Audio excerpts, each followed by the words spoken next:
Tuhan, kuasa Tuhan Roh Kudus. Kita masih kembali ya. Kita mau bersyukur kepada Tuhan karena pengorbanannya untuk bisa memasuki Roh Kudus.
menyaksikan kebaikan Tuhan hari ini.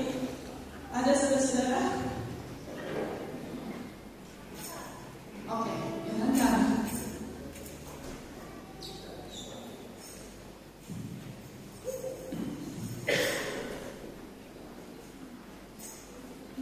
Shalom Bapak Ibu dan semuanya.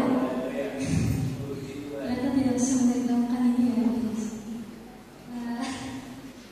Untuk yang belum kenal aku, mungkin perkenalan dulu. Aku Yohana dari sekolah minggu PPDI Jakarta tentunya. Dan sebenarnya di sini aku bukan mau kesaksian disembuhkan dari penyakit berat atau kayak kesaksian habis bencana alam kan. Hari ini aku mau bersaksi hasil refleksi aku sebenarnya dari firman yang minggu lalu sekolah minggu tugas remaja bawahi itu sebenarnya kajiannya bawahi tapi kajiannya tidak ada sekarang. Hari itu kemarin itu sebenarnya kan tema firmannya itu bersyukur, dan kemarin itu habis sharing sama Kak Juni, Kak Sarah, dan anak tugas remaja pokoknya. Dan di situ pas Kak Juni nanya, sebenarnya tuh kalian bersyukur gara-gara apa? Dan di situ hasil sharingnya tuh aku berusaha buat meringkas 15 tahun hidup karya Tuhan ada apa aja di hidup aku. Dan sebenarnya sepulang dari sekolah minggu itu tuh nggak langsung hilang gitu hasil sharingnya. Sampai seminggu penuh aku mikirin itu mulu kayak buset, Tuhan udah segininya sama aku. Karena kayak itu kan di sharing itu aku cerita kalau dulu dari TK, SD sampai kelas 7 SMP itu aku pendiam banget, aku nggak bisa bersosialisasi sama sekali. Aku bahkan kayak kalau mau jawab pertanyaan tuh malu, sampai akhirnya kesel mulu dikit-dikit. Jadi aku pikir kan kayak, wah ini aku gede kayak gimana, kerja harus wawancara gitu aja aku buku sama keluarga sendiri.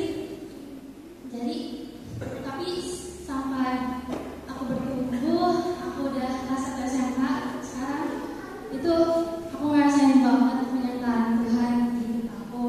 Karena kayak yang awalnya pendiam, pas kelas 2 SMA tuh aku dikasih kesempatan buat ikut lab school, organisasi, sama bahkan aku masih diberi kesempatan buat nari sama tamborin.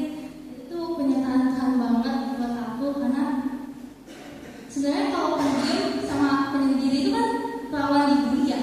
Jadi kayak kemungkinan terburuk kalau Tuhan ngasih aku ke iblis itu aku bisa aja dibully. Dan kemungkinan terburuk harus dibully apa? Ngambil hidup sendiri kan. Tapi puji Tuhan, walaupun sebenarnya sampai SMA kan masih muda banget ya, tapi menurut aku udah ngelakuin banyak. Dan dari dulu tuh aku nggak pede, kayaknya kalau aku masih diri aku yang lama, aku nggak bakal berani berdiri di sini. Cuman karena Tuhan udah masih banyak banget buat hidup aku, masih banyak termasuk orang-orang yang baik di sekitar aku, sampai aku bisa bertumbuh, sampai aku bisa berkembang. Mungkin ini sepele banget kalau dibanding kesaksian orang ya. Cuman itu aku bersyukur banget bisa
segala puji kemuliaan dari Tuhan. Karena Tuhan yang bekerja, nggak akan seperti ini jalannya. Ini kekuatan bagi guru sekolah dulu ya, yang mengaburkan firman Tuhan buat anak. Percayalah bahwa firman itu akan bertumbuh dan berbuah di hari yang akan selalu itu. Ada lagi saudara-saudara mau bersaksi? Puji Tuhan.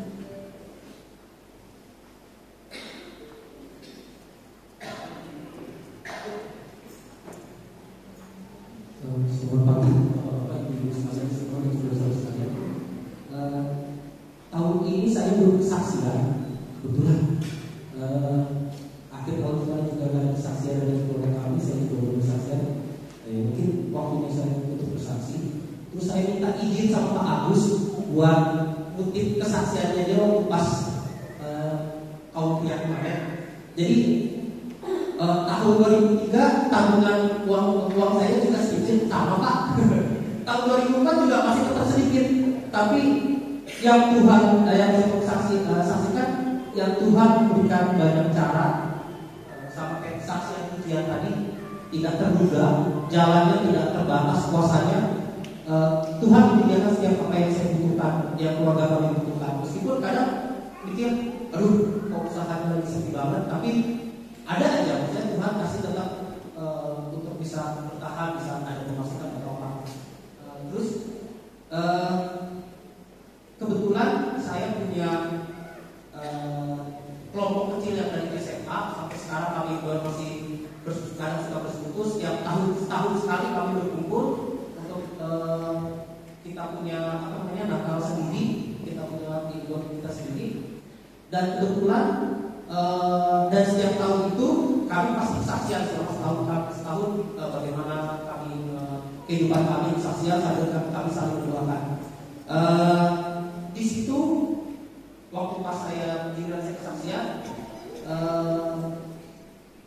kesaksian yang saya berikan adalah saya lagi menikmati apa yang Tuhan berikan dalam kehidupan saya selama 2 tahun ini. Ya memang seperti yang saya saksikan sebelumnya, Tuhan punya cara yang banyak dan hal yang tidak terduga yang selama 2 tahun ini ya saya alami itu, yang saya nikmati. Tuhan mengajarkan saya banyak hal, harus bersyukur, harus bagaimana, harus dalam keadaan seperti apa pun harus seperti apa.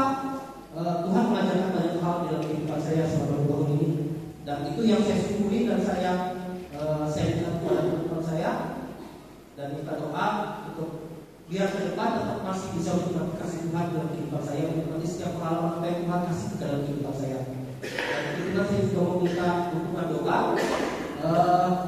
Jadi 2 minggu lalu anak saya yang paling kecil dia terus sakit sampai muntah-muntah, sempat panas, tapi untungnya panasnya nggak berlanjutan. Tapi sampai sekarang masih batuk pilek, sampai yang masih kadang sudah suka masih muntah. Dan kebetulan hari Jumat kemarin anak saya yang kecil, anak saya yang gede, si Jedan juga panas, dan sudah sampai hari ini juga masih panasnya naik turun. Dan hubungan doa sekiranya dia yang Tuhan yang kasih kesembuhan, kasih kesehatan dan mereka berdua. Juga berdoa untuk mamanya Sisi, mertua saya saat ini lagi di rumah sakit. Jadi keadaannya ya memang karena komunikasinya itu sekarang keadaannya itu setiap makanan ada yang masuk keluar lagi, jadi muntah-muntah terus, jadi makanya harus dirawat. Berdoa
rumah mereka, pada setiap pekerjaan usaha mereka.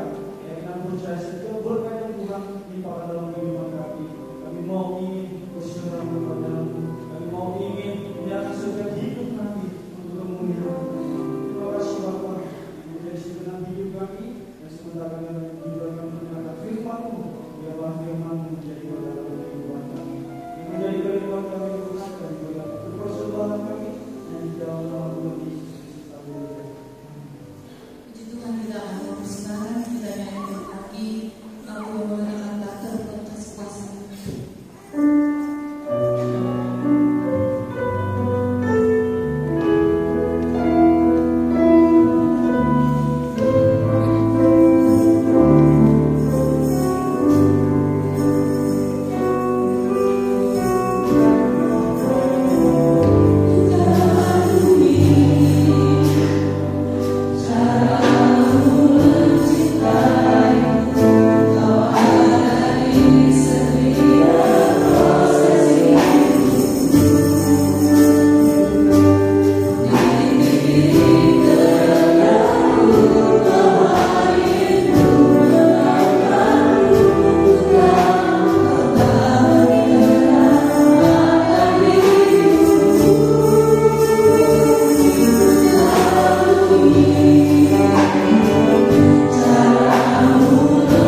Tanpa firman-Mu kami tidak dapat berbuat. Sebab itu berfirman-Lah Tuhan, kami siap mendengar. Berarti hamba-Mu dengan urapan yang baik. Setiap ayat baris firman Allah menjadi remah di dalam kehidupan kami, membentuk hidup kami, mengubah hidup kami untuk lebih mengasihi Engkau. Terima kasih Yesus. Berbicara Tuhan, kami siap mendengar. Roh Kudus, Engkau yang mempunyai firman, mengurapi hamba-Mu pada hari ini untuk menyampaikan pesan-pesan Bapa. Terima kasih Bapa. Segala roh yang bukan daripada Engkau, yang ingin mengganggu pemberitaan firman Allah, yang menutup hati kami, menutup telinga rohani kami tolak dalam nama Yesus. Biarlah Roh Kudus menyertai firman Allah. Terima kasih Bapa, dan pujilah nama-Mu sampai selama-lamanya. Dalam nama Tuhan Yesus Kristus, kami sambut kebenaran firman Allah. Yang percaya katakan amin. Silakan duduk kembali. Puji Tuhan. Hari ini kembali firman Tuhan disampaikan oleh Bapak Yonatan sebagai wakil gembala.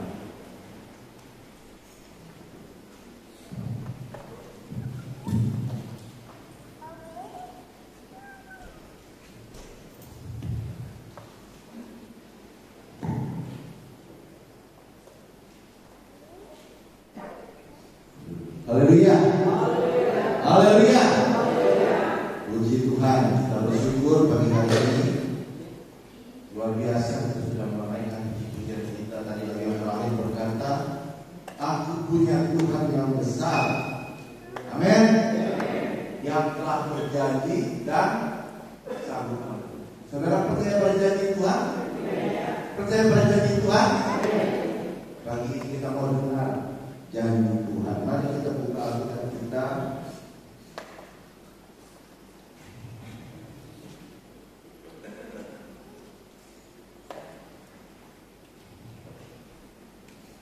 Di dalam Matius pasal yang ke-28. Matius pasal 28 ayat 18 sampai 20. Saya akan bersaudara dengan firman Tuhan. Matius 28 ayat 18 sampai 20. Yesus mendekati mereka dan berkata, ini perkataan Yesus saudara, Kepadaku telah diberikan segala kuasa di sorga dan di bumi. Karena itu pergilah, jadikanlah semua bangsa muridku, dan baptislah mereka dalam nama Bapa dan Anak dan Roh Kudus, dan ajarlah mereka melakukan segala sesuatu yang telah kuperintahkan kepadamu. Dan ketahuilah, ini janjinya, Aku menyertai kamu senantiasa sampai kepada akhir zaman. Ayat-ayat ini saya yakin sudah sangat sering kita dengar. Amanat Agung Tuhan Yesus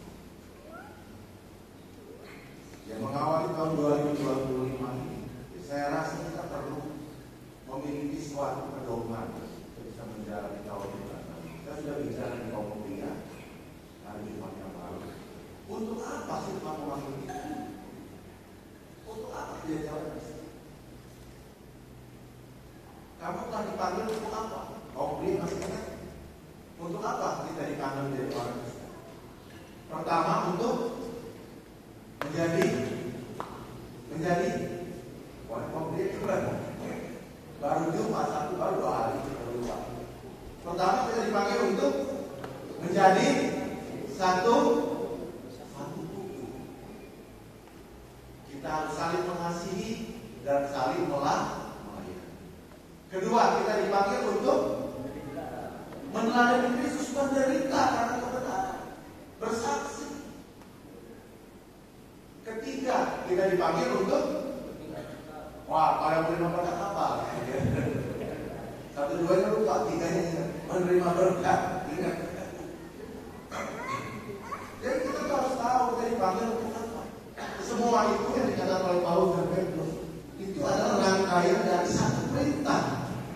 diberikan langsung oleh Tuhan Yesus yang ayat kita baca. Yesus memberikan satu perintah sebelum dia meninggalkan murid sebelum Yesus. Kepadaku telah diberi segala kuasa di surga dan di bumi. Karena itu pergilah, jadikanlah semua bangsa muridku dan baptislah mereka dalam nama Bapa dan Anak dan Roh Kudus, dan ajarlah mereka melakukan segala sesuatu yang telah kuperintahkan kepadamu, dan ketahuilah aku menyertai kamu sampai kepada akhir. Ini yang puncak. Inilah puncaknya dari apa rencana Tuhan bagi kita. Tuhan memanggil kita untuk memberitakan, untuk dikatakan menjadikan semua bangsa murid, untuk melanjutkan tugas pelayanan yang Tuhan sudah kerjakan. Dia sudah mengerjakan bagiannya dengan mati di kayu salib, dan dengan itu dia sudah mengerjakan bagian yang terbesar dari problem manusia, yaitu dosa. Selesai dosa. Dia berkata, sudah selesai, sudah genap, sudah tuntas. Dosa sudah tuntas, masalah dosa. Penebusan sudah tuntas, sudah ada jalan keluar buat dosa dan pelanggaran manusia. Sekarang dia sudah memiliki pengikut yang disebut murid-murid. Dia menugaskan mereka. Jadi inilah tujuan puncak dari kehidupan. Inilah maksud dari Tuhan menjadikan kita orang Kristen. Inilah rencana Tuhan sehingga dia memanggil saudara saya menjadi umat Tuhan, menjadi orang percaya. Kita harus sadar, sadar bahwa hidup kita ini dipanggil supaya kita menjadi saksi Tuhan, supaya kita memberitakan Injil, supaya kita memenangkan, bahkan dikatakan menjadikan semua bangsa murid.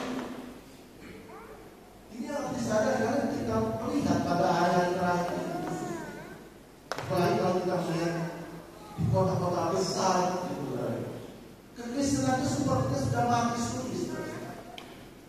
Itu menjadi sesuatu yang tidak kelihatan lagi tujuannya. Orang berlomba-lomba bangun gereja. Sekarang gereja kurang apa di Jakarta itu sudah lihat. Berapa banyak gereja? Orang berlomba-lomba mengumpulin jemaat. Ada sekali ibadah 1.000, ada sekali ibadah 2.000. Bahkan satu hari bisa berapa kali.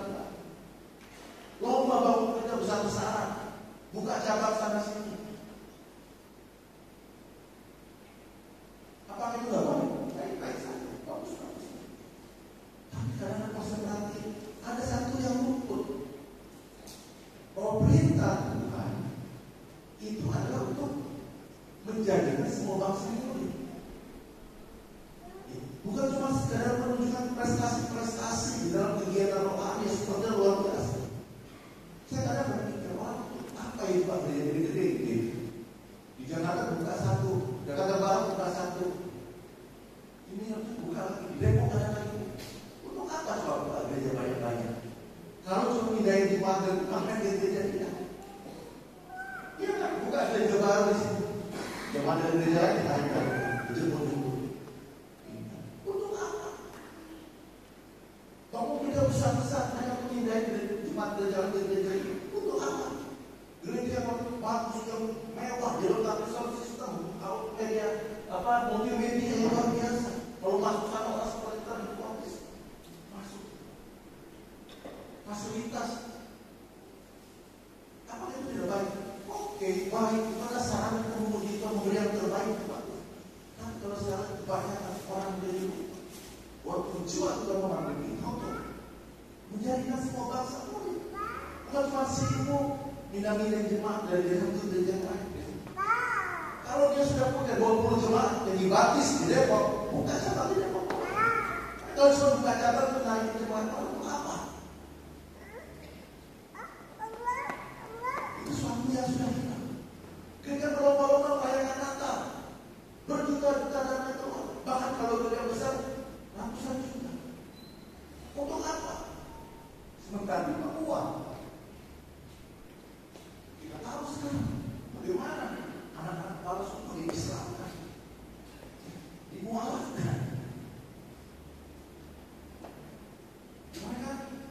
lagi gencar-gencarnya melakukan program untuk menghijaukan daerah-daerah ini.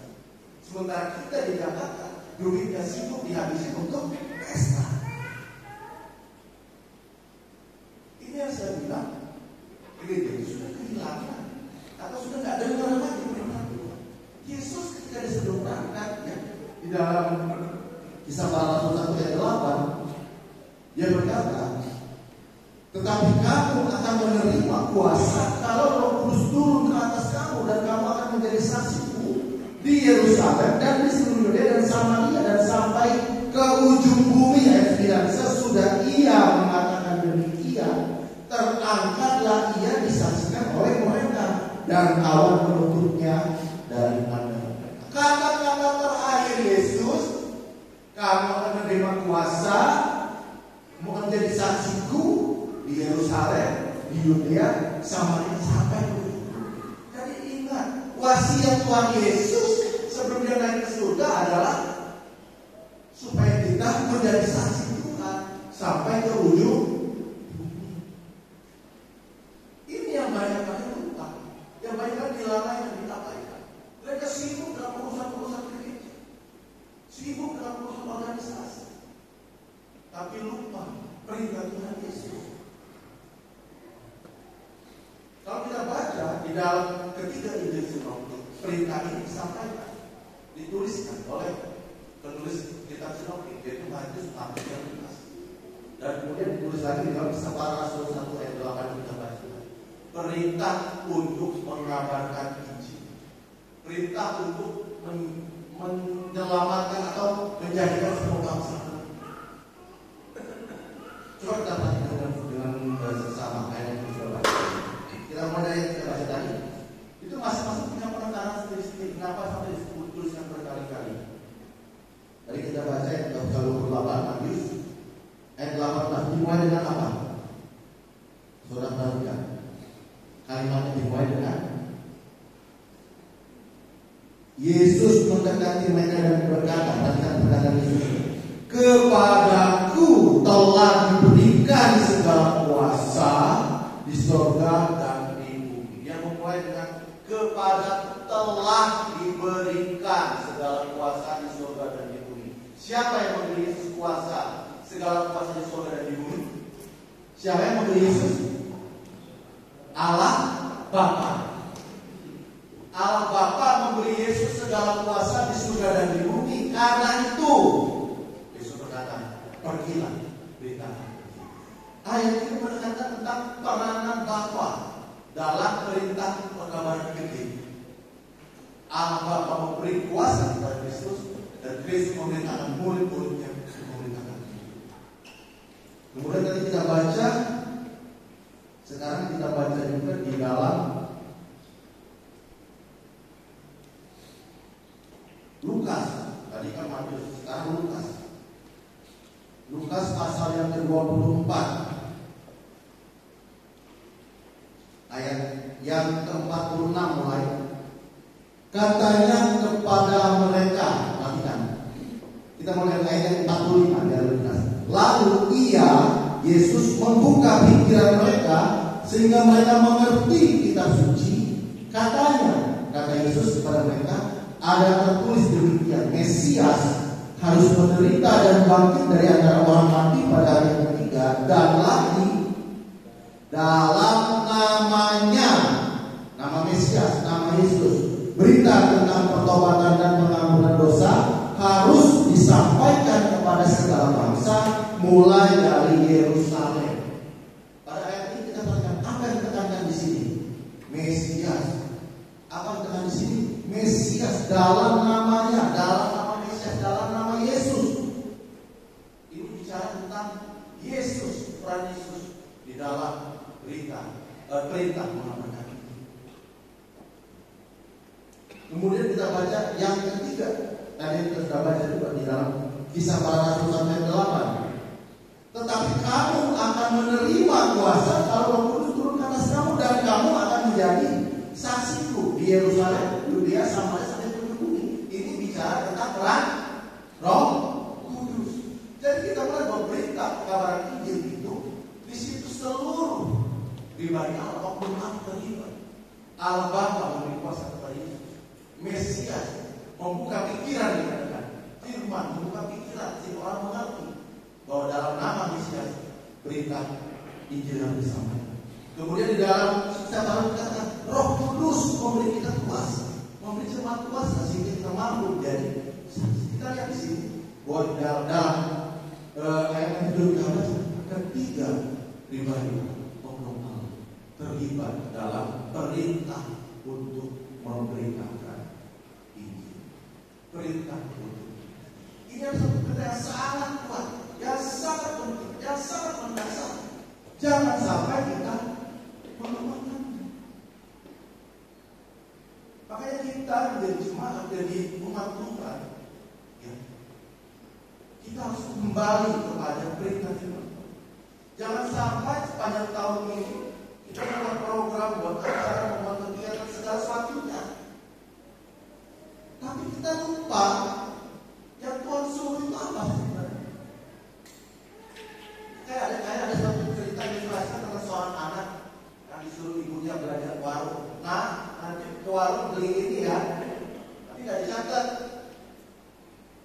Ya, diapalin aja ya, belajar apalin yang kamu beli. Sampai warung, Pak, saya mau beli. Ini lupa aja. Mau beli apa ya? Lupa balik lagi. Tanya lagi, Bu tadi ibu suruh beli apa? Oh iya, ingat ya, aman lagi saya jalan. Dibaca-baca dalam tapi tengah jalan, putarnya ngobrol-ngobrol, lupa lagi sampai warung, Pak, saya mau beli. Mau beli apa ya lupa? Balik lah. Saudara bisa saya juga ketawa kalau dengan saya. Tapi sebenarnya itu adalah gambaran orang Kristen, saudara-saudara saat ini. Perintah Tuhan itu sudah jelas. Perintahkan Injil kepada segala bangsa, jadi semua semua. Tapi dalam perjalanannya ada isu ini semua teralih gitu. Ada isu lagi. Begitu banyak hal yang mendistract, mengalihkan gereja dari berita yang Tuhan. Sehingga gereja katanya bertumbuh, katanya membesar, katanya berkembang. Padahal ini menjadi suatu peringatan, tanda tanya dari kita. Apakah kita masih ingat apa yang Yesus katakan di bendera di surga? Itu yang harus menjadi perencanaan kita dalam kita ibadah, beraktivitas. Jangan terus sibuk dengan hal yang lain.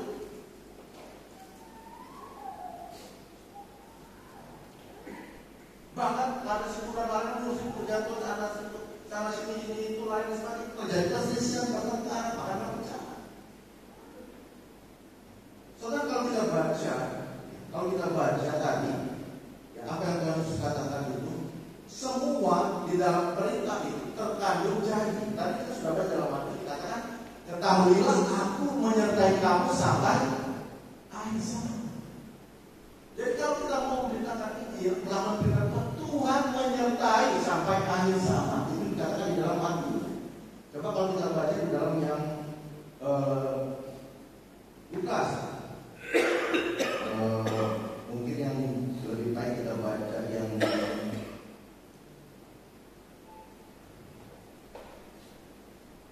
Markus 16, kita belum baca Markus ya. Markus 16 ayat 15 sampai 18.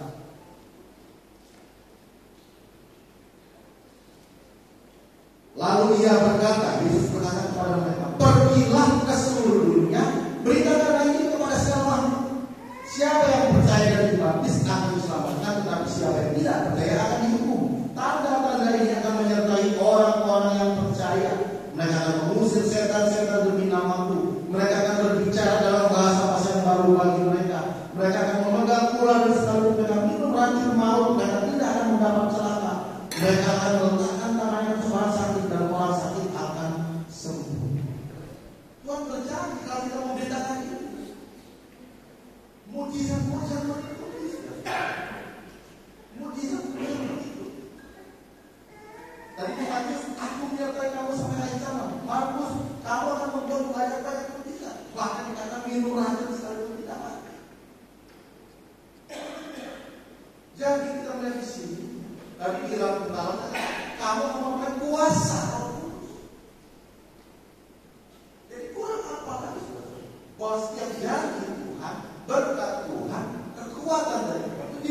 kepada mereka orang-orang yang mau memberitakan Injil, menjadi saksi.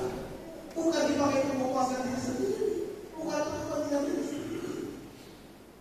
Saudara diberi iman yang teguh, bukan supaya dengan iman itu saudara bisa minta mobil, minta rumah mewah, bukan saudara. Saudara diberi Roh Kudus supaya saudara bisa kuat untuk menjadi saksi. Ini yang banyak dilupakan oleh gereja. Jadi sikap berkat-berkat Tuhan itu bias. Berkat-berkat Tuhan itu sepertinya hanya udah bergeser fungsinya. Penyertaan Tuhan, kuasa Tuhan, berkat Tuhan itu untuk melengkapi kita memberitakan Injil, menjadi saksi, bukan untuk memenuhiskan keinginan kita. Ini kata oleh Yakobus, kamu berdoa, kamu salah berdoa, karena yang kamu doakan itu hendak kamu pergunakan untuk kepentingan dirimu sendiri, memuaskan hawa nafsu. Banyak anak-anak sekarang ke gereja untuk apa? Memuaskan hawa nafsu.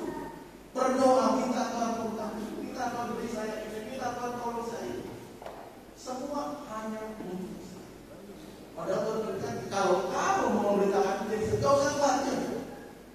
Tuhan menyertai kamu sampai akhir zaman. Tuhan melengkapi kamu dengan mukjizat. Bahkan Tuhan melengkapi kamu dengan kuasa Roh Kudus. Kalau saudara mau memberitakan diri Tuhan, dijamin saudara kasih Roh Kudus. Karena untuk itu hanya memberi Roh Kudus. Bukan untuk gagah-gagahan pamer bangsa kita. Tapi untuk memperlengkapi supaya kita boleh menjadi saksi-saksi. Jadi kita sebagai Tuhan, ya saat di gereja ini kita harus kembali kepada perintah. Tuhan kita harus memberitakan Injil, menjadi saksi. Saudara mau menjadi saksi? Kurang mantap. Saudara mau menjadi saksi?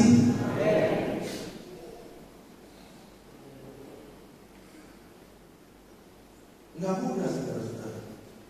Ini yang harus kita koreksi cara berpikir.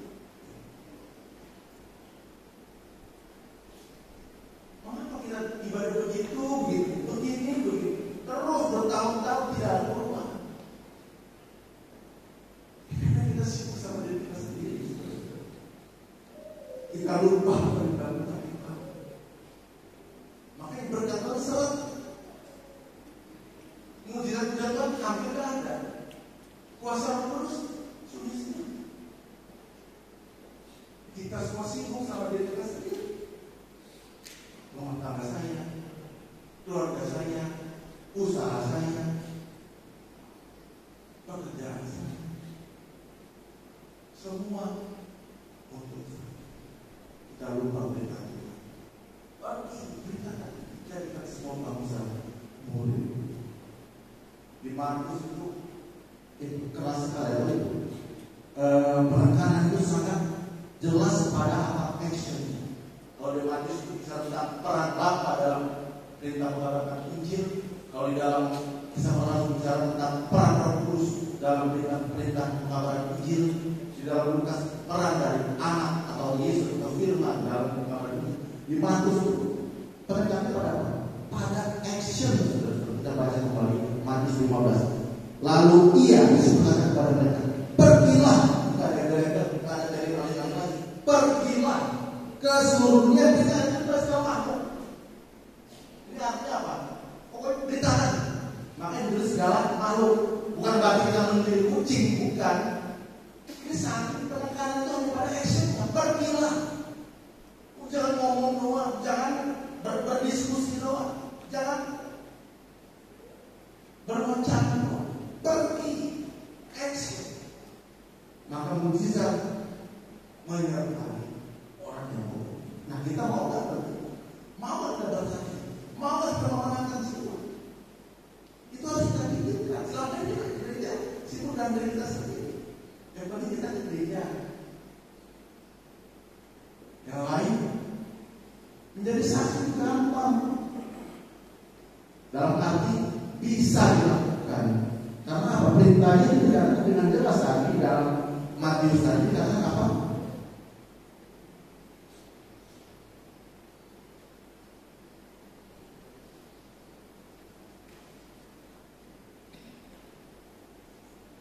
Mengabdi kisah para rasul tadi katakan. Dan kamu akan menjadi saksiku di Yerusalem dan seluruh Yudea dan Samaria dan sampai ke ujung. Kalau saudara mau menjadi saksi, memberitakan Injil, mulailah dari Yerusalem. Lihat sekarang anak istri, suami kebanggaan. Suami, istri kebanggaan. Orang tua lihat anak ada nggak di gereja pagi hari beribadah? Gampang sekali saudara. Mulailah dari Yerusalem. Kamu harus menyesal. Kalau saudara udah nggak ada kegelisahan, nggak ada keresahan di hati. Ketika melihat istri nggak ada, anak nggak ada, kemana anak? Nggak tahu. Ini kan jamnya ibadah. Kemana? Keluarga. Yang lain, saudara biarkan aja. Saudara cuekin aja. Saudara, ada nggak masih ada semangat di dalam hati untuk mendoakan keluargamu yang masih belum terima Yesus? Ada nggak semangat dalam hati baru untuk mendorong keluargamu yang males-malesan beribadah? Ada nggak semangat itu? Ada nggak hati? Ingat perintah Tuhan Yesus, kamu harus menjadi saksi, menjadikan semua bangsa muridku. Tapi mulailah dari Yerusalem. Saya tidak percaya kalau setiap keluarga dari konflik ketika kita minimal 100-150 orang, karena cuma kita berapa sekitar dulu 500-200. Itu minimal, saudara. Yerusalem. Saudara bisa jadi saksi. Oh, sesuatu yang susah orangnya, masih belum mau terima Tuhan. Sama yang itu menjadi pergumulan doa. Semua cuma dukung dan doa.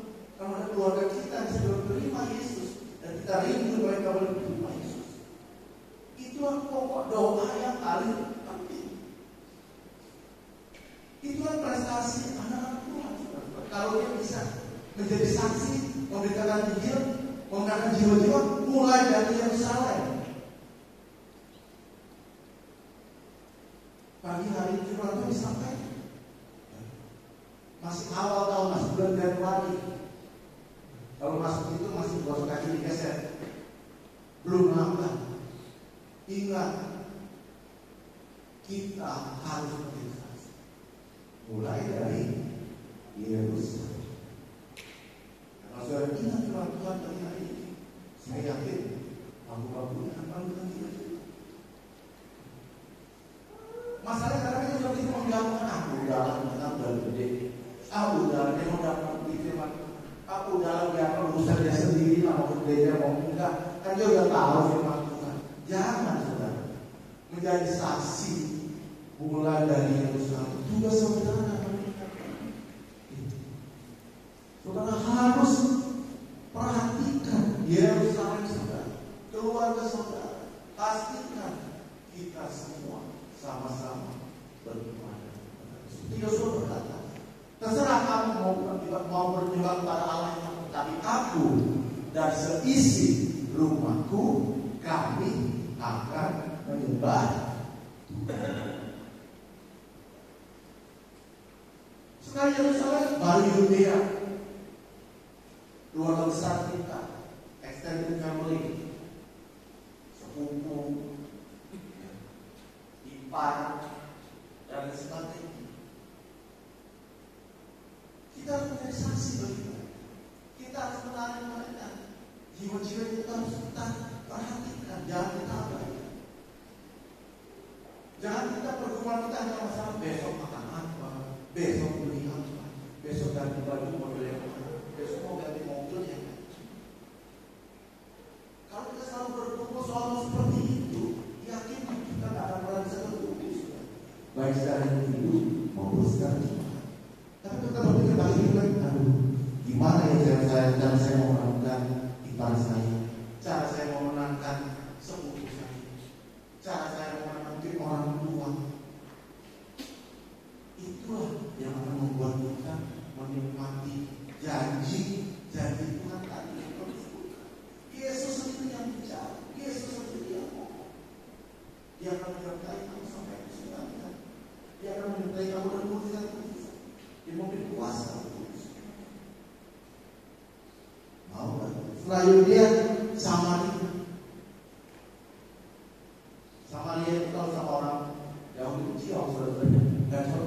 ribut dulu.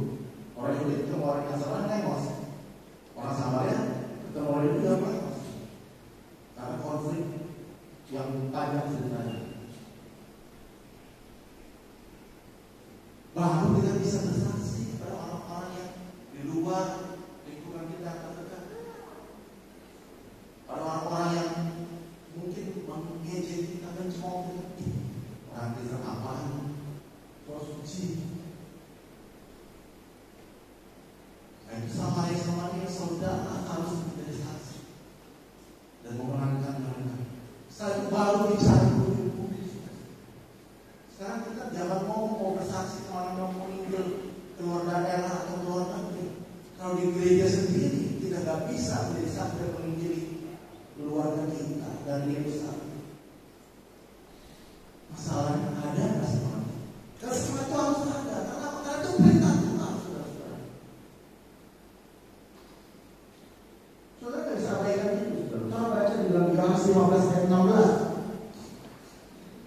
Bukan kamu yang memilih aku, tetapi aku yang telah memilih kamu, dan aku telah menetapkan supaya kamu pergi dan menghasilkan buah, dan buahmu itu tetap, supaya apa yang kamu minta kepada Bapa dalam namaku diberikannya kepadamu. Jadi jangan mau menikmati apa yang kamu minta dari Bapa saja, tapi lupa perintahnya. Tuhan sudah memilih untuk kita berbuah. Untuk kita berbuah. Untuk kita berbuah. Dan dikatakan, aku telah memilih dan telah menetapkan supaya kamu pergi. Pergi di sini bersaksi, uparo, pergi di bawah otoritas, pergi di bawah suatu instruksi, pergi di bawah suatu wewenang. Itu namanya bersaksi. Diutus. Kita diutus untuk mengeluarkan buah. Tadi Markus berkata, barang siapa percaya diselamatkan, kalau tidak percaya binasa. Jadi buahnya kita apa? Orang-orang yang percaya. Dikatakan Markus, orang yang percaya akan dibaptiskan dan diselamatkan. Jadi buahnya kita itu apa? Jelas saudara, jiwa-jiwa. Jadi buahnya orang percaya itu ada jiwa-jiwa. Tuhan sudah kasih perintah. Berintah kan? Nah sekarang pertanyaan, berapa jiwa yang sudah mengenal Tuhan Kristus?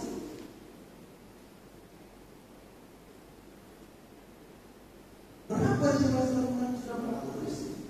Karena Tuhan sudah berkata, aku telah memilih kamu. Jadi bukan kamu yang pilih. Oh enggak, saya gak ikut-ikutan. Tuhan tidak bisa. Bukan kamu yang pilih, saya yang pilih kamu. Dan kamu harus melakukan. Kalau tidak apa? Matius berkata, saudara baca Matius pasal yang ke-7. Mulai ayat 16. Dari buahnya lah kamu akan mengenal mereka. Dapatkah orang memetik buah anggur dari semak duri atau buah ara dari rumput duri? Demikianlah setiap pohon yang baik menghasilkan buah yang baik, sedang pohon yang tidak baik menghasilkan buah yang tidak baik. Tidak mungkin pohon yang baik itu menghasilkan buah yang tidak baik, ataupun pohon yang tidak baik itu menghasilkan buah yang baik. Dan setiap pohon yang tidak menghasilkan buah yang baik pasti ditebang dan dibuang ke dalam api. Kita ini adalah pohon, walaupun bukan zaitun asli, tapi kalau Tuhan oleh Rasul kita sudah dicangkokkan kepada tunas yang asli. Ini adalah pokok zaitun yang tadinya lihat sudah menjadi pokok zaitun yang sejati. Jadi kita ini adalah pohon yang baik, pohon pilihan Tuhan, pohon kesayangan Tuhan. Gimana kesayangan Tuhan? Gimana pilihan Tuhan? Yesus mati untuk kita. Apa kurang terpilih lagi? Apa kurang disayang? Tapi dikatakan di sini, pohon yang baik mengeluarkan buah yang baik. Artinya apa? Saudara orang percaya mengeluarkan atau menghasilkan orang percaya. Gak mungkin orang percaya, orang kenal Tuhan, anak Tuhan menghasilkan jahat atau menghasilkan orang yang memberontak kepada Tuhan. Jadi harus dipastikan bahwa kita semua berbuah, karena jelas kalau pohon itu tidak berbuah pasti akan ditebang dan dibuang ke dalam api. Ayat 19, ayat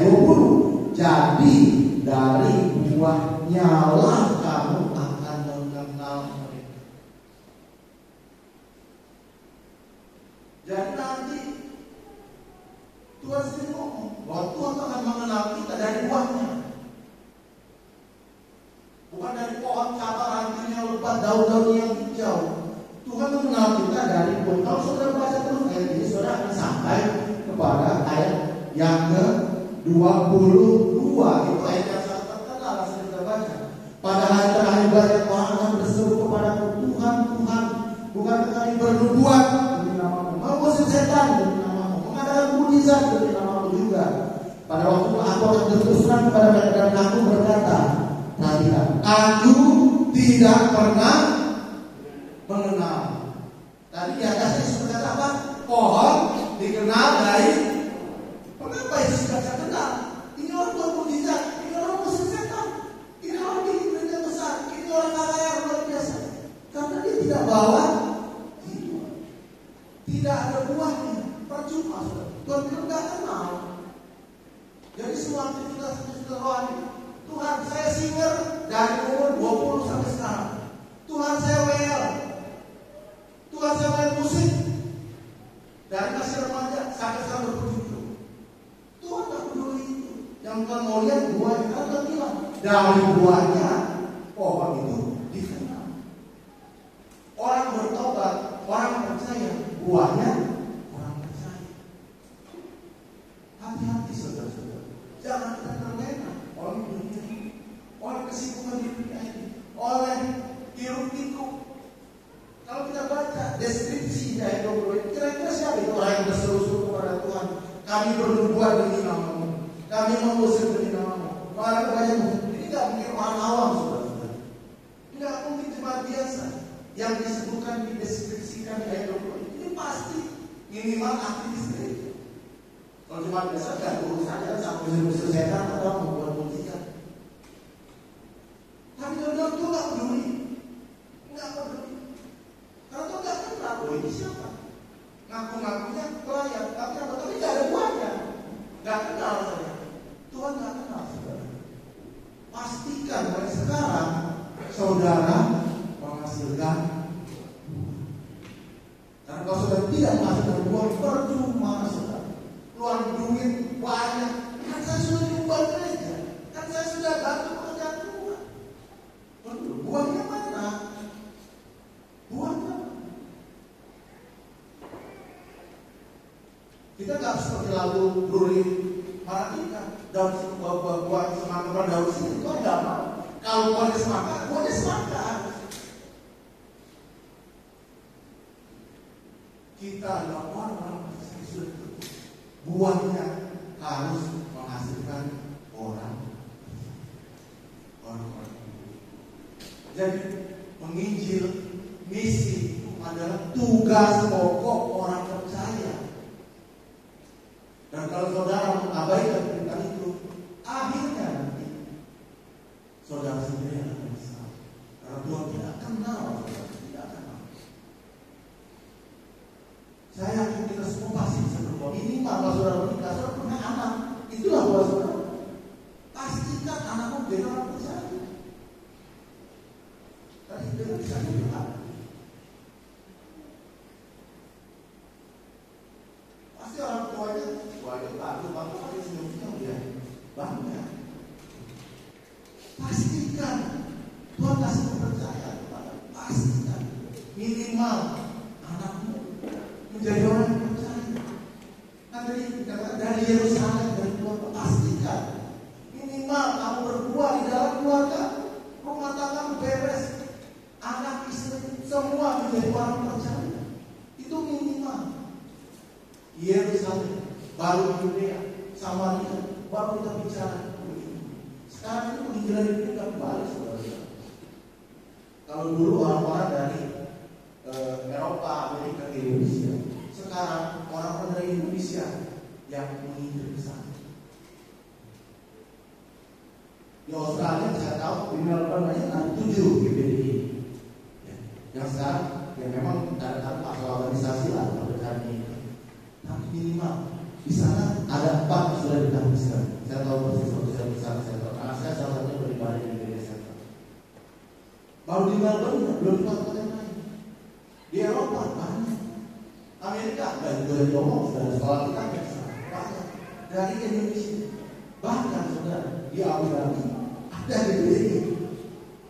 Bahkan dari dulu gereja itu dimulai dari Asia Kecil, Turki dan Yunan. Sekarang GBI sudah ada di Athena, saudara. Saudara nggak percaya? Sudah ada. Saya bicara dengan Allah. Dia bilang kalau mau sekarang ada orang kita akan dukung. Kesenjen bukan sedang Misal bukan yang belum ada di Hong Kong sudah ada, Makau sudah ada. Saudara baca di YouTube atau mungkin saudara baca di Facebook atau di medsos, tahun 2030 China itu akan menjadi negara dengan penduduk Kristen terbesar di dunia. Kalau di alam kita sudah tahu sendiri dan Kristen sudah begitu luar biasa. Dan sekarang berbalik kesempatan bagi orang Indonesia untuk memberitakan kepada segala bangsa. Tahun 70-an, 80-an orang-orang kaya kemana-mana, termasuk di Indonesia. Sekarang giliran orang Indonesia untuk menjadi pemberitaan. Jadi sampai itu. Ada di sini yang mau menjadi misionaris ke Shenzhen, ada yang mau dekat dari Shenzhen, ada yang mau New Zealand, ada yang mau ke New Zealand. Saya kalau bisa bahasa Mandarin, saya harus daftar kemarin kalau saya mau ke Shenzhen. Saya nggak bisa bahasa Mandarin.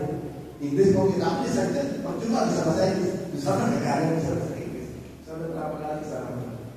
Di Hong Kong masih penting bisa bahasa Inggris, masih bisa nyaut memang. Di Shenzhen mah ada. Harus bisa Mandarin. Ini artinya inilah kebenaran firman Tuhan yang dikenal. Semua orang percaya harus benar. Nah, bagaimana dengan kita? Kita harus melihat dari lokal, dari kecil kita dulu cepat di tempat. Ingat, kita harus menjadi saksi. Mulai dari Yerusalem. Pastikanlah seisi rumah tanggamu, anak istrimu adalah buah dari kehidupan, adalah buah dari pastikan minimal baru sekali kalau berkata atau memakai atau ini Tuhan pakai sudah menjadi saksi bagi dunia, bagi Samaria, bahkan sampai pastikan saudara mengikuti, pastikan jangan mau kita tertipu oleh dunia yang dalam kami lama sulit, dunia mengesukan. Nah, itu sudah pernah sampaikan. Sudah percuma ngomong beberapa tiap tahun, pasti itu sudah seperti itu. Nggak usah diomong lagi. Pasti kamu susah. Yang lebih bahaya dan seperti lagi, duitnya tetap segitu kecil, nilainya yang berkurang. Jadi kalau duitnya tidak nambah, jadi kemampuan dari duitnya menurun. Ya, duit 1 juta tahun misalnya tahun 90 ya, sudah dapat sekarang beda sudah nilai. Jadi nggak usah kita susah sekarang. Gimana usaha, gimana bisnis, gimana keluarga, gimana kesehatan, gimana keluarga. Saudara ingat nggak harus apa? Pergi beritakan itu, jadikan semua bangsa aku menyertai kamu. Tuhan tidak menyertai saya. Tuhan tidak memberkati. Kamu bukan duduk di situ doang, tidak berkat. Cuma duduk di situ sibukkan dirimu, memikirkan kesusahanmu, memikirkan masalahmu. Minta berkat, minta ditolong, minta mujizat. Pergi. Jadi saksi Tuhan. Otomatis penyertaan Tuhan, mujizat, kuasa diberikan kepada orang yang mau menjadi saksi-saksi. Amin. Amin. Seperti Markus katakan, pergi. Sekarang waktunya untuk berpindah.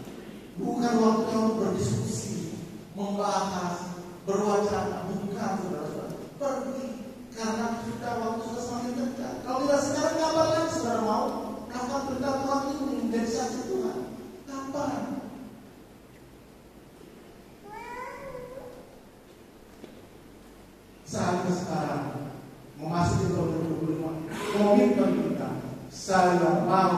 saksimu mulai dari Yerusalem, Yudea, Samaria sampai pastikan saudara, seluruh janji-janji Tuhan, seluruh berkat-berkat Tuhan, seluruh kuasa Tuhan akan saudara nikmati, saudara alami, saudara akan merasakan kehidupan yang berbeda, penuh semangat, penuh sukacita. Karena saudara terus memikirkan bagaimana melakukan. Daripada sekarang saudara terus mikir masalah saudara, mikirin kesusahan saudara, mikirin Muhammad saudara. Kita harus berubah cara berpikir kita. Kembalilah ke perintah Yesus. Di wadah-wadah sama. Kita sudah di dalam mobil. Kita dibangkitkan satu tubuh. Itu saling mengasihi, saling melayani. Jangan biarin teman-teman kita tidak datang. Pedulilah kepada mereka. Tanyalah kenapa mereka tak mau. Inilah saatnya kita bertindak menjadi saksi. Pemuda, wanita, pria, semua kita bangkit menjadi saksi. Maka melihat janji dari Tuhan otomatis turun bagi kita. Amin. Amin. Saudara mau menjadi saksi? Haleluya. Saya kembali kepada Bapak.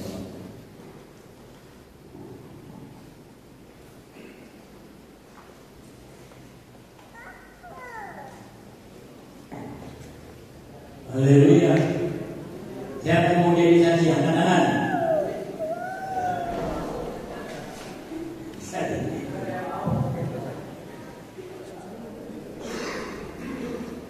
Saudara, dunia ini sudah mau berakhir. Percaya?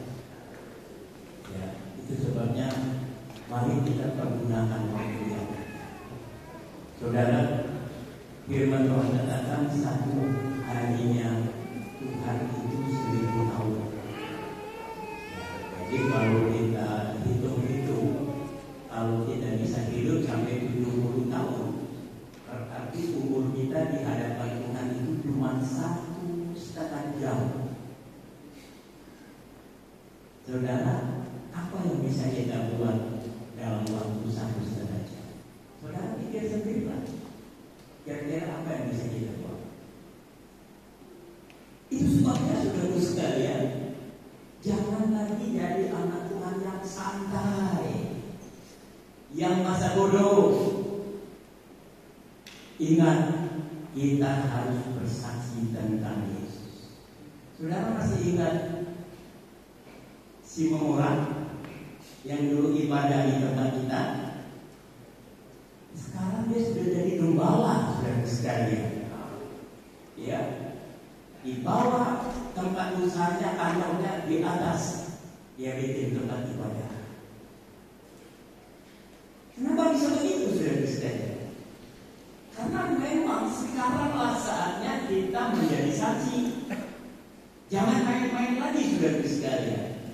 Ingat, kebakaran di Los Angeles sampai hari ini belum pada mati.